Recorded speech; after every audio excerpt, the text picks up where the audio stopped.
Abu Nawas, si buta dan si lumpuh.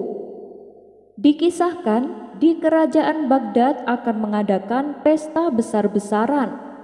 Pesta ini bukan hanya dihadiri pembesar-pembesar istana, namun juga dihadiri oleh seluruh lapisan masyarakat, baik rakyat jelata maupun orang kaya. Tentu saja rencana Baginda Raja disambut gembira oleh semua rakyatnya, termasuk oleh dua orang yang lumpuh kakinya dan buta matanya. Akhirnya hari yang ditentukan pun telah tiba. Para penduduk berbondong-bondong mendatangi istana untuk menghadiri pesta kerajaan. Di lain tempat tampak dua orang sedang duduk di sebuah warung. Kemudian salah satu dari mereka berkata, "Malang sekali nasibku, aku tidak bisa datang ke pesta karena kakiku lumpuh." Orang di sebelahnya membalas, "Aku juga diundang, tapi aku tak bisa datang karena keadaanku lebih buruk dari keadaanmu." "Memangnya kenapa denganmu?" tanya si lumpuh. "Mataku buta," jawabnya. Ternyata sedari tadi Abu Nawas juga berada di warung tersebut dan ia mendengar semua percakapan kedua orang itu. Karena kasihan, Abu Nawas menghampiri mereka dan memberi saran kepadanya, "Kalian bisa saja datang ke pesta, tapi kalian harus bekerja sama." Mendengar hal itu, kedua orang itu bertanya, "Bagaimana caranya, Tuan?" Abu Nawas lalu menjelaskan, "Kau yang matanya buta, gendong kawanmu yang lumpuh, sementara kau yang lumpuh yang akan menunjukkan jalannya." Setelah mendapat penjelasan tersebut, mereka pun terlihat gembira. "Itu ide yang bagus, Tuan. Terima kasih atas sarannya," sambut mereka berdua. Maka pergilah mereka berdua menuju istana menghadiri pesta. Karena jarak yang ditempuh lumayan jauh, di tengah perjalanan mereka memutuskan untuk beristirahat sebentar. Ternyata di tempat mereka beristirahat ada juga dua orang lain yang sedang bersedih karena tak bisa menghadiri pesta. Mereka adalah orang bisu dan orang tuli. Keduanya juga diundang ke pesta. Yang bisu bisa mendengar tetapi tidak bisa menjelaskan kepada temannya yang tuli itu. Sedangkan yang tuli bisa bicara tetapi tidak ada yang bisa dikatakannya. Mendengar keluhan tersebut, si lumpuh maupun si buta tak bisa memecahkan masalah ini. Di tengah-tengah kebingungannya, kembali muncul Abu Nawas di tengah-tengah mereka. "Nah, ini dia Tuan Abu. Dia pasti bisa menyelesaikan masalah kalian," kata si lumpuh dan si buta. Begitu mengetahui yang dihadapi adalah si bisu dan si tuli, Abu Nawas juga tak mampu membantu mereka. "Sampai kapanpun persoalan ini tak bisa terpecahkan," kata Abu Nawas dalam hati. Ia pun pergi meninggalkan mereka. Kisah selanjutnya dikisahkan dulu di era Syekh Hasan al-Basri, negara Irak dipimpin oleh gubernur yang kejam. Dia bernama Hajjaj bin Yusuf. Dengan kedudukannya yang tinggi, ia sering berbuat zalim kepada rakyatnya, bahkan kepada para ulama yang berani mengkritik dirinya. Adalah Syekh Hasan al-Basri, salah satu tokoh ulama terkenal yang paling vokal melontarkan kritik terhadap Hajjaj yang bertindak sewenang-wenang. Kala itu, tak banyak orang yang berani melawan penguasa yang kejam macam Hajjaj bin Yusuf.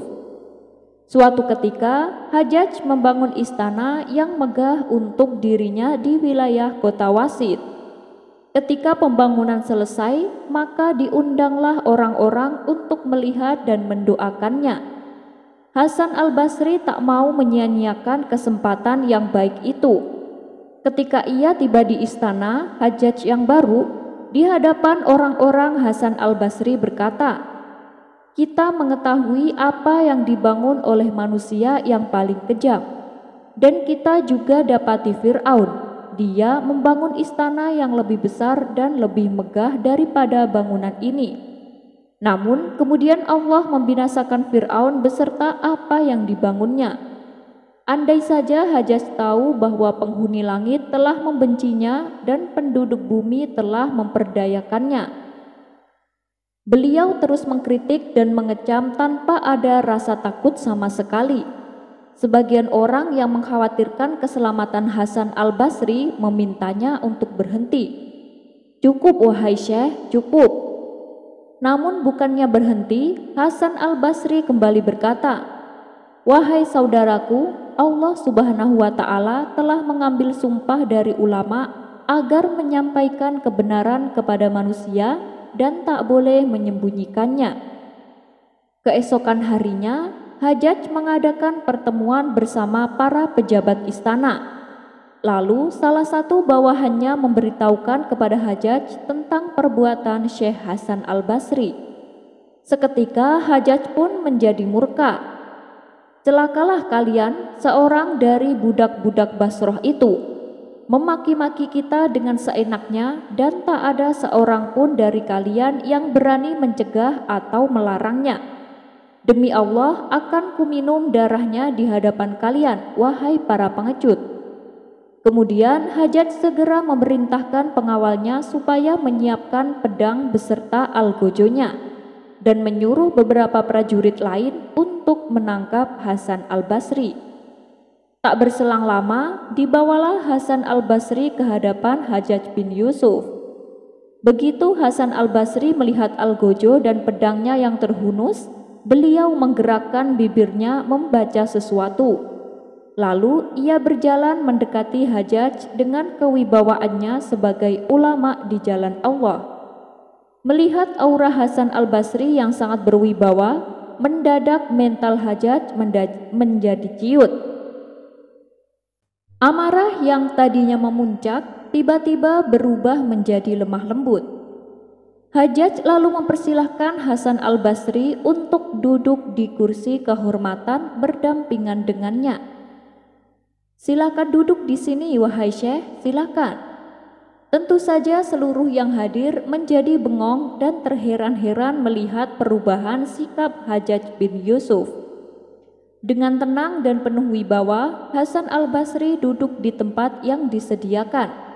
Kemudian Hajjaj bertanya kepada Hasan al-Basri berbagai masalah hukum agama dan dijawab oleh Hasan al-Basri dengan jawaban-jawaban yang menarik, yang mencerminkan pengetahuannya yang luas. Merasa cukup dengan pertanyaan yang diajukan, Hajjaj lantas berkata, "Wahai Syekh, Anda benar-benar ulama yang hebat." Kemudian dia semprotkan minyak wangi ke jenggot Hasan al-Basri dan mengantarkannya sampai di depan pintu. Ketika sudah di luar istana, salah satu pengawal yang mengikutinya berkata kepada Hasan al-Basri, "Wahai Syekh, sesungguhnya Hajjaj memanggil Anda dengan tujuan untuk menghukum mati Anda.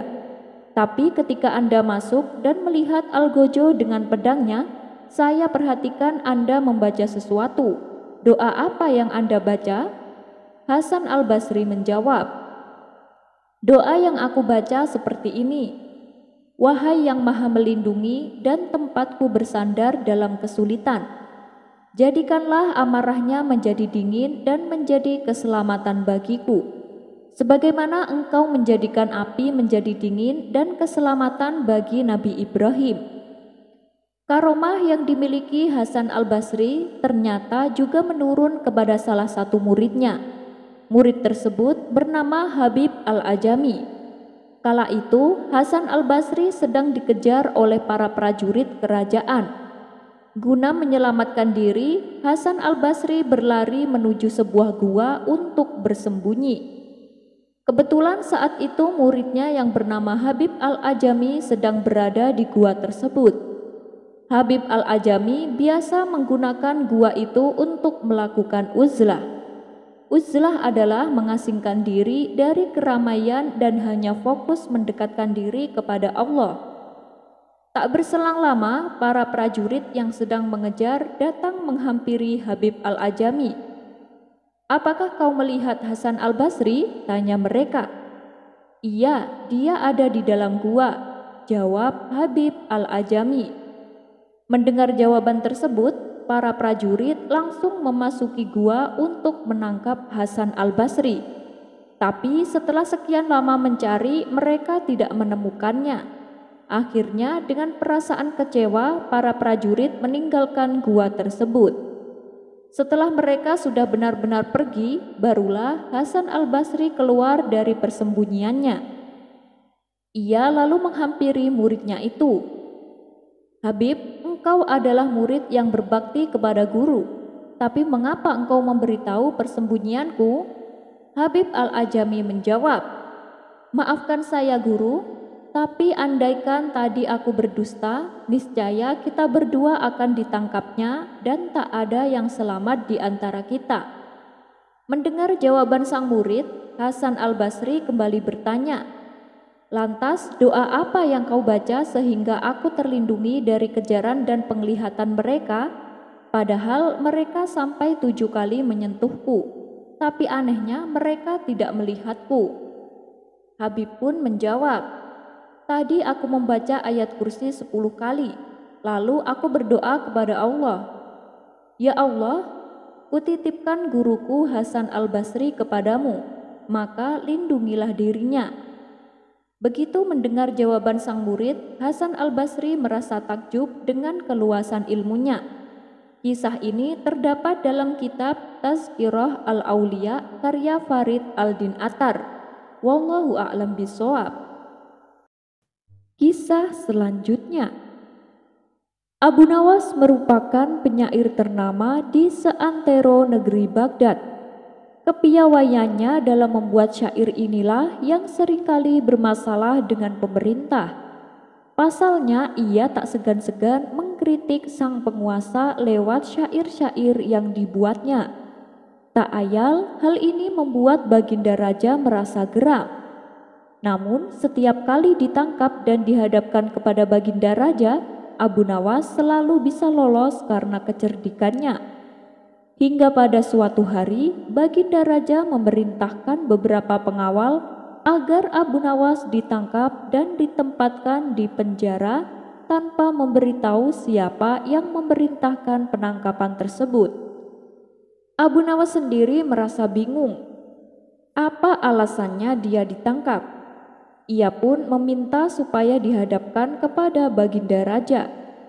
Akan tetapi, para pengawal mengatakan bahwa penangkapan ini bukan atas perintah Baginda Raja. Setelah Abu Nawas mendekam di penjara, Baginda Raja lalu mengirim surat kepadanya. Surat tersebut isinya adalah, "Kapan kamu akan dibebaskan?" Dari sinilah Abu Nawas mulai curiga bahwa penangkapan atas dirinya merupakan akal-akalan Baginda Raja. Kemudian Abu Nawas membalas surat tersebut dengan sebuah syair, "Aku akan dibebaskan ketika seorang pecandu anggur berhenti minum, ketika seorang pemabuk berhenti mabuk, ketika seorang penjudi berhenti bertaruh, dan ketika kamu berhenti menjadi raja." Balasan syair Abu Nawas ini sontak membuat Baginda Raja tertawa dan terkesan dengan kecerdikannya. Akhirnya Baginda Raja kembali melepaskan Abu Nawas. Beberapa hari kemudian terdengar kalau Baginda Raja mengadakan pesta besar-besaran. Abu Nawas yang tak ingin melewatkan pesta tersebut segera bergegas berangkat ke istana. Sesampainya di sana, para tamu undangan dan tamu kehormatan tampak duduk di kursi paling depan. Abu Nawas pun merangsek maju duduk sejejer bersama tamu kehormatan. Di tengah-tengah semaraknya acara pesta, tiba-tiba Baginda Raja berkata di hadapan orang-orang, "Para hadirin sekalian, untuk menambah meriahnya suasana pesta, saya akan membuat sayembara. Siapa saja yang bisa memberikan pidato cerita paling lucu, saya akan memberinya hadiah," kata Baginda Raja. Mendengar sayembara tersebut, Abu Nawas langsung bangkit dari tempat duduknya. "Saya ikut paduka," teriak Abu Nawas. Baginda Raja yang tak menyadari kehadiran Abu Nawas seketika terkejut melihatnya. Bukankah aku tidak mengundangnya? Kenapa tahu-tahu ia duduk bersama tamu kehormatan? Pikir Baginda Raja. Alasan Baginda Raja sengaja tidak mengundang Abu Nawas karena ia khawatir dirinya akan dipermalukan di hadapan para tamunya. Mengingat tempo hari ia telah memenjarakan Abu Nawas tanpa alasan yang jelas. Akhirnya dengan perasaan was-was, Baginda Raja mempersilahkan Abu Nawas untuk maju ke depan membawakan pidato lucu. Suara tepuk tangan pun bergemuruh mengisi seluruh ruangan istana menyambut penampilan Abu Nawas. Lalu dengan penuh percaya diri Abu Nawas mulai bercerita. Pada suatu hari, seekor kambing jantan melompat di pagar dan masuk ke kebun sayuran. Pemilik kebun marah besar dan berusaha menangkap kambing itu. Namun setiap kali pemilik kebun mendekati kambing, si kambing selalu melompat ke belakang pagar yang sama dan kembali ke kebun sayuran. Mendengar cerita tersebut, para tamu tertawa terpingkal-pingkal. Akan tetapi tidak dengan Baginda Raja. Ia tampak bingung dan heran. Abu Nawas, cerita apa ini? Di mana lucunya? Tanya Baginda Raja. Abu Nawas dengan bijak menjawab, begini Paduka yang mulia, lucunya adalah bahwa si kambing telah berhasil kembali ke kebun sayuran meskipun si pemilik kebun telah berusaha keras menangkapnya. Begitu pula dengan kebijakan Paduka, tidak ada yang dapat mengalahkan Paduka. Misalnya, kalau Paduka tidak suka dengan seseorang, Paduka dengan mudah memenjarakannya. Meskipun orang itu tidak bersalah, jelas Abu Nawas. Wajah Baginda Raja mendadak berubah pucat mendengar penjelasan Abu Nawas. Ternyata dugaannya benar, Abu Nawas akan mempermalukan dirinya di hadapan para tamu undangan. Kisah selanjutnya. Alkisah, ada seorang penjual buah yang seringkali menipu pembelinya. Namun ketika si pembeli komplain, penjual tersebut malah membentaknya dan menuduh si pembeli berbuat fitnah kepadanya. Perilaku si penjual buah ini membuat resah para warga. Mereka pun lalu mengadukannya kepada Abu Nawas. Berapa total kerugian yang kalian alami? Tanya Abu Nawas. Setelah satu persatu menyebutkan angkanya, ternyata jumlah totalnya 100 dinar. Baiklah, nanti dia akan aku beri pelajaran dan akan aku kembalikan uang kalian, kata Abu Nawas.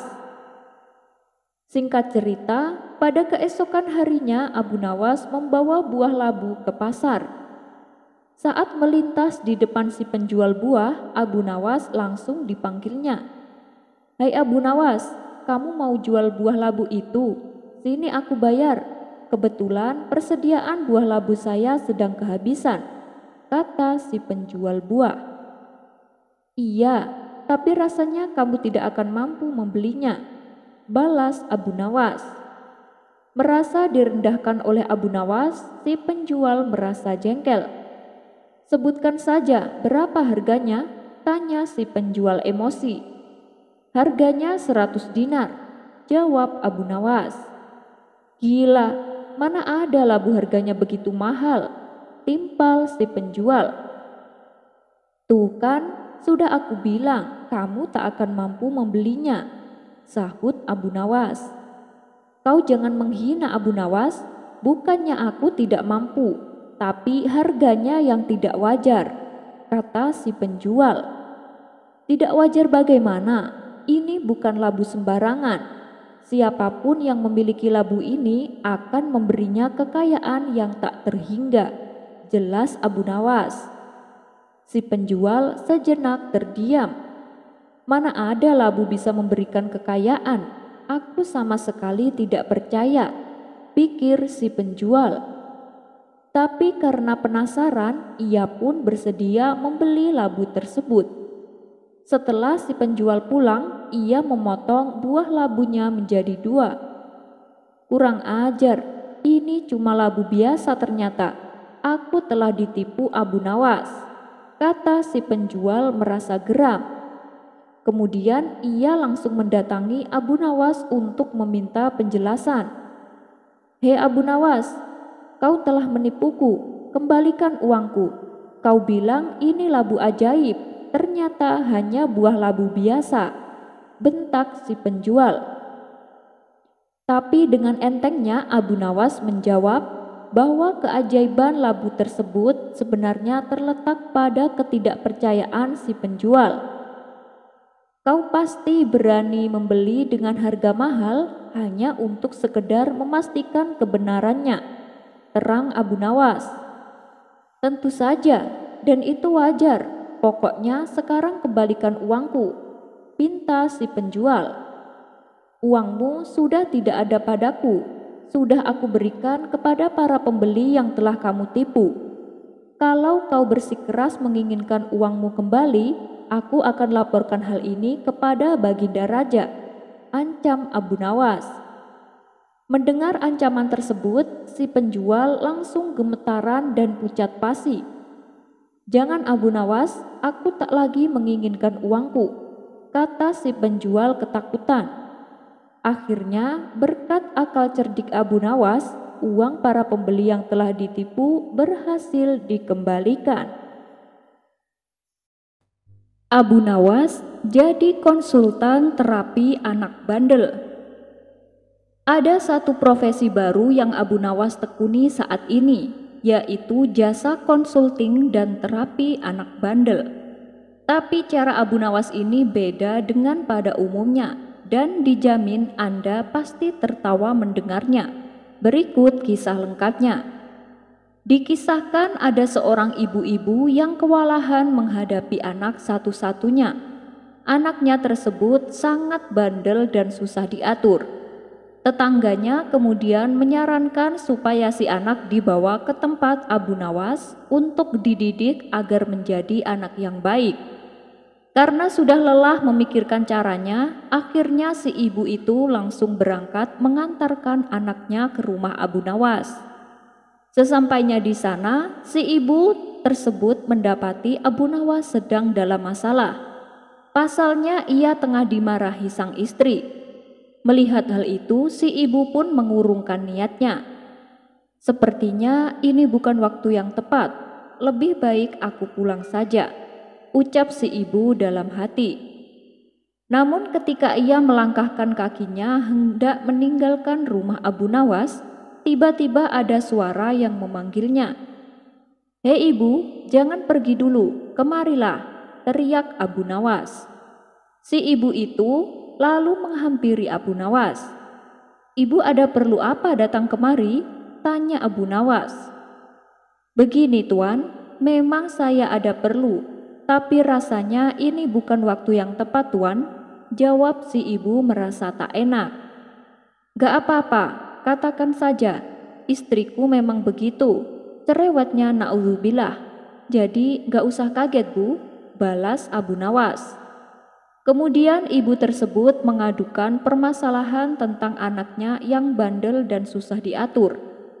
Tolonglah Tuan Abu, anak ini supaya ditakut-takuti sedikit, karena nakalnya membuatku sangat kewalahan tuan, ucap si ibu.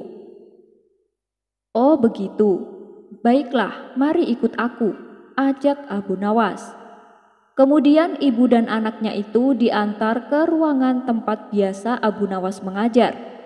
Disitulah Abu Nawas memanfaatkan kesempatan untuk meluapkan kekesalannya atas sikap sang istri yang barusan memarahinya. Dengan wajahnya penuh amarah, Abu Nawas memelototi si anak. Nafasnya terengah-engah seolah menahan emosi. Kemudian tubuhnya jungkir balik dan melepaskan tinju ke meja hingga mengeluarkan suara keras. Melihat perilaku Abu Nawas yang demikian itu membuat si ibu ketakutan dan akhirnya jatuh pingsan. Sementara anaknya hanya bengong menyaksikan kejadian itu. Akan tetapi Abu Nawas tetap melanjutkan aksinya. Ia pun melompat keluar ruangan dengan menabrak pintu. Tidak lama kemudian, setelah si ibu itu siuman, Abu Nawas kembali menemaninya. Terbata-bata, si ibu berkata, "Tuan Abu, aku minta Tuan menakut-nakuti anak saya, bukan saya." Dengan entengnya Abu Nawas menjawab, "Ibu harus tahu, bahaya itu tidak mengenal siapapun.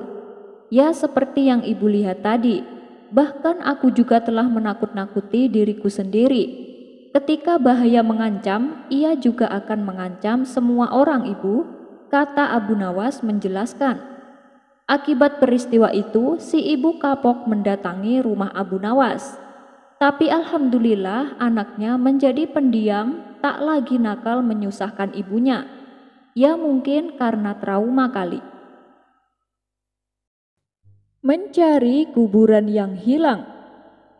Diceritakan, pada suatu ketika Abu Nawas tampak sedang menggali tanah di belakang rumahnya. Karena cuaca saat itu terbilang cerah, ditambah lagi matahari bersinar begitu menyengat. Keringat pun mengalir deras membasahi sekujur tubuhnya. Tapi yang membuat heran, ketika tanah tersebut sudah digali, ia pindah posisi dan menggali tanah yang baru di sampingnya.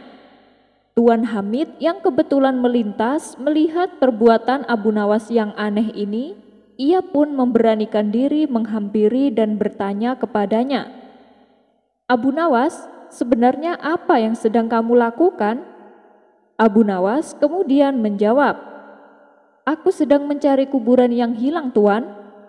Sontak Tuan Hamid terkejut mendengarnya. "Kuburan? Kuburan siapa, Abu Nawas?" tanya Tuan Hamid penasaran. "Kuburan uang dinarku, Tuan," jawab Abu Nawas. "Tempo hari aku mengubur beberapa uang dinar di sini, tapi aku lupa, Tuan, tepatnya di mana ya?" katanya melanjutkan. "Loh, kok bisa? Harusnya ketika kamu akan mengubur uang, berilah tanda supaya mudah mencarinya," tutur Tuan Hamid.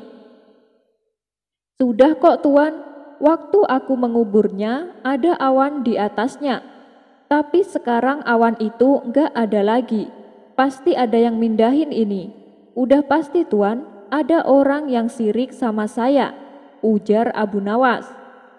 Mendengar jawaban Abu Nawas tersebut, Tuan Hamid hanya terdiam. Namun dalam hatinya ia mengumpat, "Ada-ada saja Abu Nawas," katanya dalam hati. Kisah selanjutnya adalah Abdullah Mubarak, seorang ulama alim yang disegani masyarakat Baghdad. Dikala orang-orang menganggap Bahlul gila, tidak demikian dengan Abdullah Mubarak. Ia justru sangat memuliakan Bahlul, karena ia tahu bahwa Bahlul sebenarnya adalah orang alim yang cerdas. Suatu hari Abdullah hendak menemui Bahlul. Ia pun pergi ke gurun untuk mencarinya. Tidak berapa lama Abdullah menjumpai Bahlul sedang berzikir tanpa berpenutup kepala dan bertelanjang kaki. Kemudian Abdullah menghampirinya dan memberi salam. Bahlul pun menjawab salam tersebut. "Ada apa kau menemuiku?" tanya Bahlul. "Wahai Syekh, aku mohon agar engkau sudi menasehatiku dan mengatakan padaku bagaimana aku melewati hidup ini, sehingga aku terhindar dari dosa-dosa. Karena aku adalah orang yang penuh dosa dan aku tidak dapat mengatasi keinginan jahatku. Katakanlah padaku suatu cara yang dengannya aku memperoleh pertolongan," pinta Abdullah Mubarak. "Wahai Abdullah, aku sendiri cemas dan tertekan. Lalu apa yang kau harapkan dariku? Jika aku mempunyai otak, orang-orang tak akan menyebutku gila. Apa gunanya nasihat dari orang gila? Jadi pergilah dan cari orang yang alim," tutur Bahlul. "Wahai Syekh, mereka yang menyebut Anda gila adalah orang-orang yang telah Tuan kelabui, tapi tidak dengan saya. saya tahu bahwa kegilaan Tuan semata-mata untuk menutupi kealiman Tuan, ujar Abdullah Mubarak. Mendengar hal itu, Bahlul hanya terdiam. Ia mulai menyadari bahwa di hadapannya bukanlah orang sembarangan. "Wahai Syekh, tolong jangan kecewakan saya. Saya datang ke sini dengan penuh harapan," lanjut Abdullah Mubarak. Bahlul yang tadinya bertingkah cengengesan seperti orang gila mendadak berubah sikapnya. Kali ini ia menunjukkan kewibawaannya. "Wahai Abdullah, terlebih dahulu sepakatilah 4 syaratku, baru aku akan memberimu nasihat dan aku akan mengatakan padamu sesuatu yang akan menjadi sarana keselamatanmu," kata Bahlul. "Apa 4 syarat itu? Katakan padaku, insya Allah saya akan mematuhinya," balas Abdullah Mubarak. "Pertama, dimanapun kau berbuat dosa atau melanggar perintah Allah, maka kau jangan makan makanan darinya," ucap Bahlul. "Lalu makanan dari siapa yang aku makan? Bukankah semua makanan dari Allah?" tanya Abdullah Mubarak. "Jadilah orang cerdas. Kau mengaku sebagai hamba Allah dan makan makanan darinya. Kemudian kau melanggar perintah Allah. Beginikah caramu membalas perintah Allah?" kata Bahlul. "Anda benar wahai Syekh. Lalu apa syarat kedua?" tanya Abdullah Mubarak. "Syarat kedua, dimanapun kau ingin berbuat dosa, janganlah di tempat buminya Allah," kata Bahlul. "Wahai Syekh, ini lebih sulit dari yang pertama, karena semua tempat baik di bumi ataupun langit adalah milik Allah. Maka kemana aku akan pergi?" tanya Abdullah Mubarak. "Kau jahat sekali, makan makanan dari Allah, tinggal di tempat buminya Allah, lalu kau melanggar perintahnya. Apakah ini cara membalas kemurahannya?" tutur Bahlul. "Lalu apa syarat ketiga?" tanya Abdullah Mubarak. "Syarat ketiga, ketika kau ingin berbuat dosa, bersembunyilah di suatu tempat di mana Allah tidak dapat mengetahui dan melihatmu," kata Bahlul. "Wahai Syekh, ini yang paling sulit, karena dimanapun aku berada, Allah pasti mengetahui dan melihat saya," balas Abdullah Mubarak.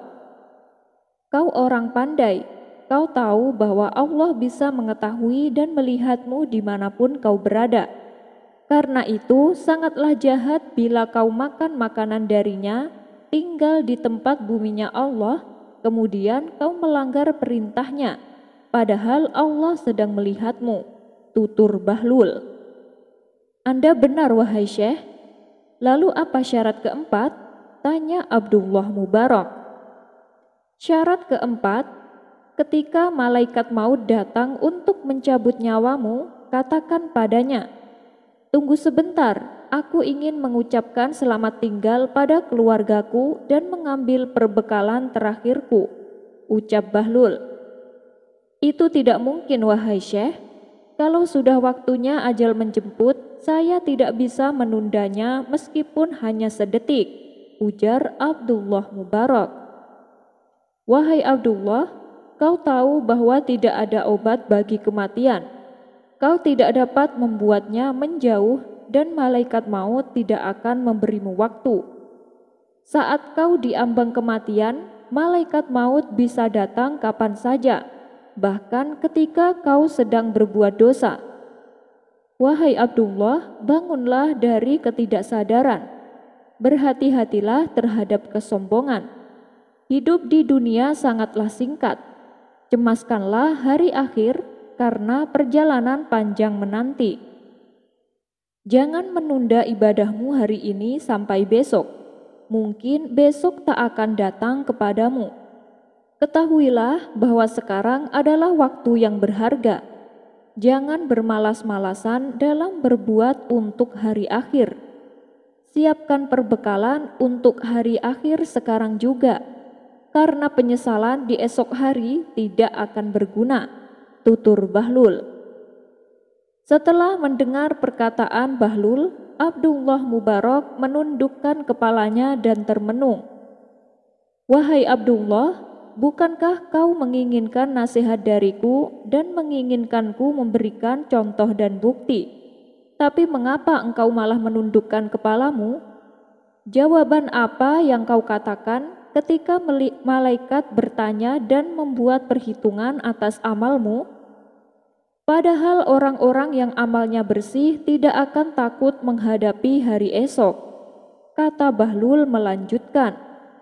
Akhirnya Abdullah Mubarak mengangkat kepalanya dan berkata, "Wahai Syekh, dengan segenap hatiku aku akan mendengarkan nasihatmu. Aku juga menerima keempat syarat ini. Berilah nasihat lainnya dan angkat aku menjadi muridmu," pinta Abdullah Mubarak. "Wahai Abdullah, adalah wajib bagi seorang hamba untuk bertindak karena Allah dan berkata serta mendengar karena perintah Allah, sehingga hamba tersebut akan menjadi seorang hamba yang sebenarnya," tutur Bahlul.